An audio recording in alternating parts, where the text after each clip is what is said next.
So మరి చూస్తూనే ఉన్నాం హుజురాబాద్లో జరుగుతున్నటువంటి రాజకీయ సమీకరణాలు. అంటే మరి టీఆర్ఎస్ పార్టీలో మద్దతు కొంతమంది, ఈటలకు మద్దతు కొంతమంది, టీఆర్ఎస్ నుంచి ఈటల బయటికి వెళ్ళలేదు కనుకనే ఆయన వైపు ఉన్నాము. మరి ఆయన బయటికి వెళ్తే పరిణామాలు ఎలా ఉంటాయో తెలియనట్టు. మరి ప్రస్తుతం మనతోటి హుజురాబాద్ మరి మున్సిపల్ చైర్పర్సన్ ఉన్నటువంటి గందే రాధికా శ్రీనివాస్ గారు ఉన్నారు. మరి మనదారు కూడా కొన్ని వైరల్ అయిన సందర్భంలో ఈటలకు మద్దతు తెలిపారు. సడన్గా మరి మళ్ళీ టీఆర్ వైపులోనే ఉంటున్నారని చెప్పారు. వారితో ముఖాముఖి కార్యక్రమం చూసుకుందాం. మొత్తం మీద 30 మంది కౌన్సిలర్లు ఉన్నటువంటి హుజురాబాద్లో 23 వరకు మీ పార్టీ గెలవడం జరిగింది. కౌన్సిలర్ పోస్ట్ కూడా తీసుకోవడం జరిగింది మీరు. సో ఈ సమీకరణలు ఎలా అనిపిస్తున్నాయి? టీఆర్ఎస్ మినిస్టర్ ఉండి మాజీ మినిస్టర్ అయిన సందర్భంలో రాజకీయ అనిశ్చితి ఎలా అనిపిస్తుంది ఫస్ట్ మీకు?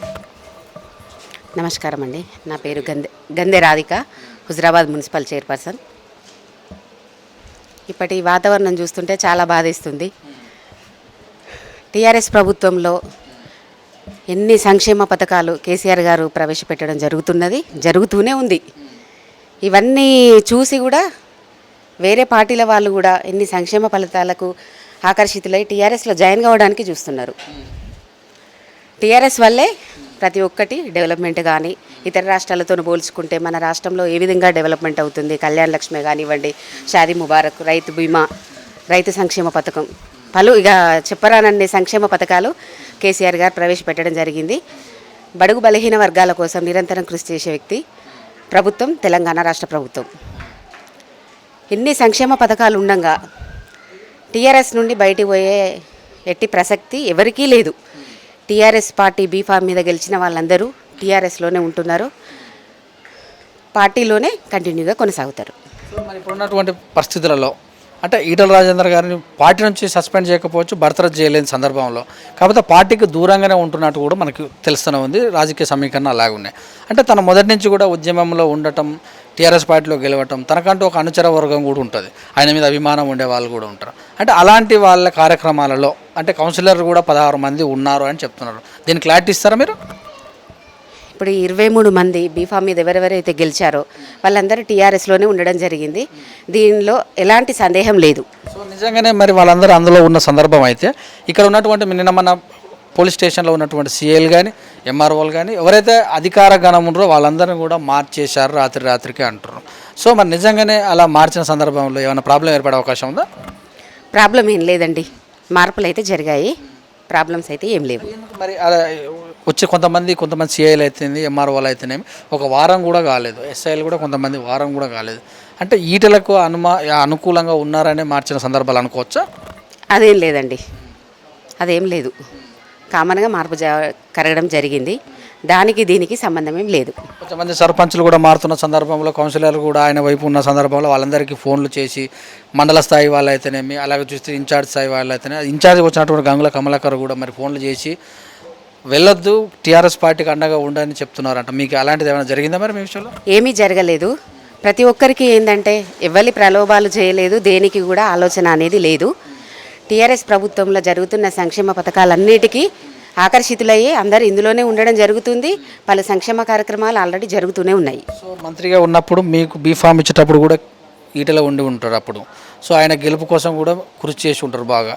అయితే ఇప్పుడున్న పరిస్థితుల్లో మీ ప్రభుత్వంలో ఉన్నటువంటి మినిస్టర్ పైన ఆరోపణలు రావటం మీకు ఎలా అనిపించింది? ఈ క్వశ్చన్ మళ్ళీ ఆయన మీద ఆరోపణలు, మంత్రి మీద ఆరోపణలు భూ కబ్జా చేశాడని, అందులో ముఖ్యంగా మిగతా ఛానల్ వచ్చేదానికంటే కూడా టీఆర్ఎస్ పార్టీ ఛానల్ అంటే టీఆర్ఎస్ పెట్టి అనుబంధం ఉన్నటువంటి ఛానల్లో పేరు మీకు తెలిసే ఉంటుంది, అందులో రావటం పట్ల మీకు ఎలా అనిపిస్తుంది? అది అనేది భూ కబ్జాలు అవనేది తదుపరి విషయం, తర్వాత అవే వెలుగులోకి వస్తాయి, అదంతా అంతే. ఆ ప్రభుత్వానికి అనుకూలంగా ఉన్నటువంటి మీడియాలో రావటం పట్ల అంటే ఒక ప్రభుత్వంలో ఉన్నటువంటి మినిస్టర్ పైన సొంత మీడియాలో రావటం పైన మీరు స్పందిస్తారా? దాని గురించి చెప్పేది ఇంతకుముందుకు ఏ ప్రభుత్వం అయినా ప్రతిపక్షాల పేపర్లో రావడం కానీ ప్రతిపక్షాలు స్పందించడం కానీ చూసాం, కానీ స్వయంగా సొంత పార్టీకి అనుబంధం ఉన్నట్టు టీవీలో రావటం వల్ల ఇది ఒక కుట్ర జరిగింది అని అంటారు, ఇది వాస్తవం అంటారా?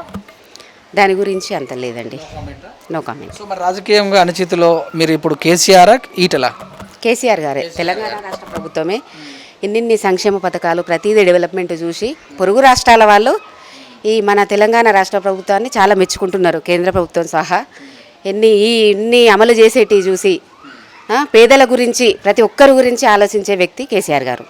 సో అన్ని రాష్ట్రాల వాళ్ళేమో కానీ ఇక్కడ ఉన్నటువంటి చాలామంది కూడా కుటుంబ పాలన అన్నట్టుగా ప్రతిపక్షాలు అంటారు, కొంతమంది కూడా అనుకోవడం జరుగుతుంది. అలాగనే ఈటల గారు ఈ పార్టీలో సెకండ్ ప్లేస్లో వస్తున్నాడు అనే ఉద్దేశంతో పక్కకు పంపించారు అంటారు. ఇందులో వాస్తవం ఉందా? దానికి ఏం లేదండి. కొన్ని కార్యక్రమాలలో పాల్గొన్నప్పుడు చూస్తున్నాం. అసలు మంత్రివర్యులు రాజేంద్ర అన్న గారు ఎందుకో కొన్ని దిక్కుల కూడా ఈ రైతు సంక్షేమ పథకాల వల్ల లాభాలేంటి ఇవన్నీ కొన్ని అనడం మా మనసుకు కూడా చాలా బాధాకరం అనిపించింది. మరి ఇప్పుడు ఎమ్మెల్యేగా కూడా తనే ఉన్నాడు ఇక్కడ. సో మరి కార్యక్రమాలకి వెళ్తారా? మరి టీఆర్ఎస్ పార్టీలోనే కొనసాగుతున్న సందర్భం, టీఆర్ఎస్ పార్టీలోనే కొనసాగడం జరుగుతుంది. ఆయన టీఆర్ఎస్ పార్టీలో ఉన్నారు. సో ఇప్పుడు ఎమ్మెల్యేగా కనుక ప్రోటోకాల్ ప్రకారం ఇక్కడికి వచ్చి అభివృద్ధి పనులకు వస్తే మీరు వెళ్తారా? ప్రోటోకాల్ ప్రకారం రూల్ ప్రకారం చేయడమే జరుగుతుంది. సో మరి సందర్భాలు వచ్చినప్పుడు నిలదీయ సందర్భాలు ఉంటాయి రాజకీయంగా. మరి ఆ విషయంలో ఎలా ఉంటారు మీరు? రూల్ ఫర్ అస్ అంతే. సో మీ యొక్క హుజురాబాద్లో ఎలక్షన్స్ జరిగితే ఎలా ఉండబోతుంది? ఆత్మగౌరవాన్ని తాకట్టు పెట్టరు హుజురాబాద్ ప్రజలు అని మన చెప్పారు, ప్రలోభాలకు లొంగరు అని చెప్పారు. ఇక్కడ హరీష్ రావు కూడా రాబోతున్న సందర్భంలో ఇక్కడ ఓటర్లు కొన్నారు, కేవలం ఈటెల ఆత్మగౌరవాన్ని సైడే ఉంటున్నారు. అది జరుగుతుంది అట్లా? ఇది కొనడం ఇదంతా అనేది బట్టి అపోహ అండి. అంత ఆషామాషి జనం కాదు హుజురాబాద్ ప్రజలు. డెవలప్మెంట్ గురించి ఆలోచిస్తారు, డెవలప్మెంట్ వైపే ముందుకు సాగుతారు. సో మరి ఇన్నిసార్లు గెలిపించినటువంటి ఈ ప్రజలు 2004లో కమలాపూర్ ఉన్నప్పుడు గెలిచినటువంటి వ్యక్తి 2008లో ఉప ఎన్నికలు రావడం, 2009లో సాధారణ ఎన్నికలను గెలవటం, 2010లో మళ్ళీ ఉప ఎన్నికలు రావడం, మొత్తం 6 సార్లు గెలవటం, 2 సార్లు మినిస్టర్గా ఉన్నటువంటి వ్యక్తి. సో అలాంటి వ్యక్తికి మరి ఈ హుజూరాబాద్ ప్రజలకు అనుబంధం ఉంటుందా ఉండదా? అనుబంధం ఉంది. కాకుంటే సార్ ఈ విధంగా మాట్లాడడం అందరికీ చాలా బాధాకరంగా ఉంది. ఇన్ని అభివృద్ధి కార్యక్రమాలు మాకే చెప్పేది, తెలంగాణ ప్రభుత్వంలో ఇంత మంచి కార్యక్రమాలు ఇవన్నీ ఉన్నాయని మాకు చెప్పిన వ్యక్తే ఈరోజు ఈ విధంగా కావడం చాలా బాధాకరం. పార్టీ ఒకవేళ చీలితే టీఆర్ఎస్ పార్టీ పరిస్థితి ఎలా ఉంటుంది ఇక్కడ? టీఆర్ఎస్కు డోకా లేదు. టీఆర్ఎస్ పార్టీలో ఎటువంటి అనుమానం లేదు. ఇన్ని డెవలప్మెంట్ కార్యక్రమాలు చూసే ప్రజలు టీఆర్ఎస్ వైపే మొగ్గు ఉంటారు. సో ఇప్పుడు ఉన్నటువంటి పార్టీలో కాంగ్రెస్ పార్టీ నుంచి కూడా చాలామంది టికెట్లు ఆశిస్తున్నారు, టీఆర్ఎస్లోకి రావాలనుకుంటున్నారని. కౌశిక్ రెడ్డి పేరు కానీ మళ్ళీ బీజేపీ పార్టీలో ఉన్నట్టు పెద్దిరెడ్డి గారు కూడా టీఆర్ఎస్కి రాబోయే అవకాశాలు ఉన్నాయని సోషల్ మీడియాలో పేరు వస్తుంది. దీనిపైన మీ స్పందన ఎలా ఉంటుంది? మా స్పందన అన్నది ఇప్పుడు అదేం లేదండి. ఫస్ట్ ఈ కార్యక్రమాలు జరుగుతున్నాయి. ఏదైనా తెలంగాణ రాష్ట్ర ప్రభుత్వానికి సరైన విధంగా నడుచుకునే వాళ్ళే సరైన మనుషులు. మీ ప్రజలకు ఏం చెప్తారు? మీ హుజూరాబాద్ ప్రజలకు? మా హుజూరాబాద్ ప్రజలందరికీ ఒకటే విజ్ఞప్తి, డెవలప్మెంట్ చేసేది తెలంగాణ ప్రభుత్వం. తెలంగాణ ప్రభుత్వానికి అన్నీ మీరు చూస్తూనే ఉన్నారు, చెప్పాల్సింది కూడా ఏం లేదు. మీరు మేము అంతా ఒకటే. తెలంగాణ ప్రభుత్వం ఎన్ని అభివృద్ధి కార్యక్రమాలు చేస్తున్నాయి అన్నది మన తెలంగాణ రాష్ట్ర ప్రభుత్వం అంతా తెలుసు.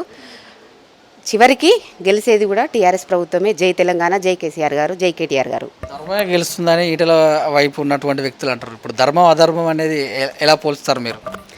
ధర్మం అధర్మం అనేది ఎవరిది వాళ్ళకే ధర్మం అనిపిస్తుంది. ఇన్ని సంక్షేమ పథకాలు ప్రవేశపెట్టడము, ఇవన్నీ చేయడము అసలు ఎవరి వల్ల సాధ్యం కానీ అన్నీ కేసీఆర్ గారు చేస్తున్నారు. అసలు ఏ కొడుకు కానీ ఏ బిడ్డ కానీ ఇవన్నీ చేయని కళ్యాణ లక్ష్మి ఒక చిన్న పాయింట్ తీసుకుంటే, ఒక అన్న బిడ్డదైనా కానీ తమ్ముడు పట్టించుకొని రోజులు, అట్లాంటిది ఒక ఇంటి పెద్దగా ఇంటి పెద్ద కొడుకుగా ఇవన్నీ కార్యక్రమాలు చేస్తున్నాడు. అటువంటి వారిని వదలకుండా వెన్నంటే ఉంటారని, టీఆర్ఎస్నే గెలిపించుకుంటారని నా హామీ. ఒకవేళ ఈటల గారు వచ్చి నాకు మద్దతు తెలపండి అని అంటే మీ యొక్క స్పందన ఎలా ఉంటుంది? తెలంగాణ ప్రభుత్వమే మా ధ్యేయం, టీఆర్ఎస్లోనే. గంగుల కమలాకర్ గారు మాట్లాడుతూ కొంచెం అదే చాలామందిని కూడా ఇబ్బంది పెట్టారన్నట్టు కూడా, నా ఇంటికతో సమానం అన్నట్టు కూడా మాట్లాడారు. దీన్ని సమర్థిస్తారా మీరు? వాళ్ళు మాత్రం ఏ ప్రలోభాలకు ఎవరినేం ఇబ్బంది పెట్టలేదు. ఇది మీడియాలో బయట రావడం, కొన్ని ప్రెస్లలో రావడం చాలా బాధాకరంగా ఉంది. ఎవరిని మభ్యపెట్టేది లేదు. మభ్యపడే వాళ్ళు కూడా ఎవరు లేరు. వాళ్ళు పెట్టింది లేదు, మేము పడ్డది లేదు. తెలంగాణ ప్రభుత్వం వైపే బీఫామ్ నుండి గెలవడం కానీ టీఆర్ఎస్ నుండి గెలవడం అన్నీ టీఆర్ఎస్లోనే గెలవడం జరిగింది. ఇన్ని మంచి కార్యక్రమాలు జరుగుతుంటే వేరే దాని గురించి ఆలోచించేది లేదు. జై తెలంగాణ అంతే. సో ఎలక్షన్స్ వస్తే మీ పార్టీ నుంచి ఎవరు నిలబడే అవకాశం ఉంటుంది? ఒకవేళ వాళ్ళ పేర్లు ఏమైనా ఐడియా ఉందా మీకు? అవేం డిస్కస్ చేసుకోలేదు. ఎవరైతే బాగుంటుంది అనుకుంటారు? అదంతా ఏం డిస్కస్ చేసుకోలేదండి. థ్యాంక్ యూ అండి, thank you very much. Okay, నమస్తే అండి. సో మరి ఇప్పుడే మనం చూసాము హుజూరాబాద్ చైర్పర్సన్స్ గంధే రాధిక శ్రీనివాస్ గారు చెప్పినటువంటి విషయాలు. మేము కేవలం కేసీఆర్ టీఆర్ఎస్ పార్టీ ఈటెల గారు కూడా ప్రస్తుతం టీఆర్ఎస్ పార్టీలో ఉన్న సందర్భంలో ఆయన మారితే మీ మారే అవకాశం లేదు, 16 మంది ఈటల వైపు ఉన్నారని చెప్పేటటువంటిది అవాస్తవం. వాళ్ళంతా కూడా టీఆర్ఎస్ పార్టీ బీఫామ్ మీద గెలిచారు కనుక వాళ్ళంతా టీఆర్ఎస్ వైపే ఉన్నారు, ప్రలోభాలకు లొంగేది లేదు, అంటే ఎవరు ప్రలోభం పెట్టడం కూడా లేదని తెలియజేశారు. టీఆర్ఎస్ ప్రభుత్వం చాలా సంక్షేమ పథకాలు పెట్టిన సందర్భంలో అన్నిటికీ అర్హులు అవుతున్న సందర్భంలో టికెట్ ఎవరు ఇచ్చినా సరే పార్టీ హైకమాండ్ నిర్ణయిస్తుందని తెలియజేశారు. చూసారంటే with news cameraman శ్యామ్తో me Suresh Dandu, Huzurabad.